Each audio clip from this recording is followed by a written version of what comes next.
So when it comes to all rear foot elevated split squats, whether you're doing it for glutes or for quads, you're always gonna have two options as far as elevating the back leg. You can use something like a pair of bumper plates and kind of point your toe down into it, or you can use something like a bench and have your laces down. What I don't want is something like a bench with your toe down.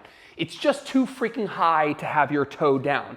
If you're gonna use the toe down technique and you feel more stable like this, use a pair of bumper plates. Something around mid shin height will work really well, at least as a starting place.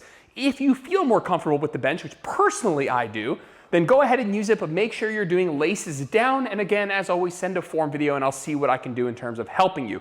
So you can use a toe down on a pair of bumper plates or a little stepper, or you can go laces down on a bench. They're both gonna give you roughly the same thing because at the end of the day, we're primarily working the front leg anyway. And so I do want that rear foot elevation. It is relevant. It's not as important as what's happening at the front leg. And so I care more that you feel comfortable with whatever you're doing. And again, I'm happy to take a look and let you know if I can, kind of help you figure out something that might be more comfortable. And so when it comes to making a split squat more quad dominant, we're gonna be looking at 4 things. And it's the same 4 things, but the opposite if you want to make it a little bit more glute dominant, but we'll save that for another video. And before we jump in, you are going to need a wedge or a small plate to elevate your heel in order to really get the knee flexion that we are looking for. You can try it with a flat foot if you don't have that available, but the wedge is going to be incredibly helpful. And if not, use a small plate to elevate your heel. So what are the 4 things that we're going to do to make this a little bit more quad dominant? I'll say them and then I'll kind of show you what that means. Number 1 is we're going to use a relatively short stride. Number 2, we're going to stay relatively upright. Number 3, we're going to keep the weights that we're holding close to our hips. And number 4 is we're going to drive the front knee over the front toe. So we're going to look to get the knee over the toe. Maybe you've heard that that's bad. It couldn't be further from the truth. It's exactly what we want to do if we want to work the quads. So why do we want a relatively short stride? And again, I'm going to use my laces on the bench, but it really doesn't matter. I'd rather you pay attention to the other things for now. Once you've decided which one of those is more comfortable, I want you to focus on the rest of this stuff here. And so we're using a relatively short stride because that will allow us to push the front knee over the toe. If my front foot is out here, it's going to be really hard for me to let that knee go even further. And so we want to pick a relatively short stride here. And PS, when it comes to the wedge, I like having my toes on the floor and the rest of my foot on the wedge. But again, there's no perfect. Some people like their whole foot on the wedge. I like having my toes on the floor. And so we're using this short stride because now when I go down, it's very easy for me to push my knee over my toe here.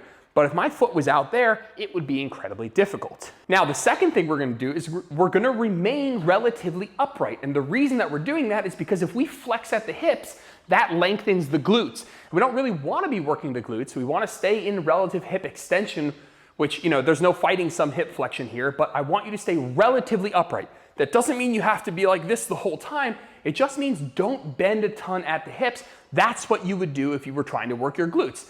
So again, it'll look something like this, relatively upright here, knee driving over the toe and back up. And that third thing is keeping the weights close to the hips. They're staying close to the hips because we want them to stay away from the knee. And the reason is the further they are away from the knee, the more this joint and these muscles are going to work. If you keep the weights over here, not only are you going to lean forward, but you're going to put more tension on the glutes, which again, for right now, isn't what we want. And so that would look something like this, keeping the weights close to the hip here, right?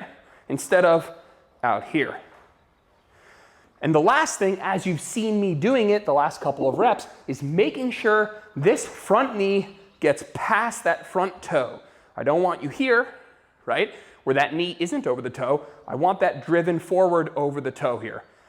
It is a more up and down movement than it is forward and back, but there's going to be a little bit of pushing that front knee over the toe and pushing yourself back up to the top. And so I'll finish with just a couple of reps. Again, whether you use the bench or the plates, it doesn't really matter, but I'll show you a couple reps here and we'll get you guys on your way.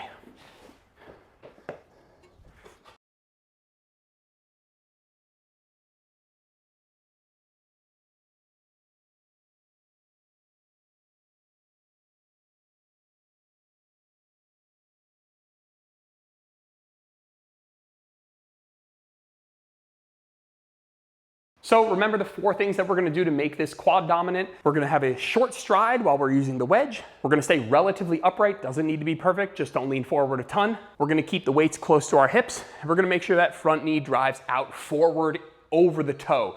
That one is the most important one for sure. And so when you send a form video, I'm gonna be looking for those 4 things.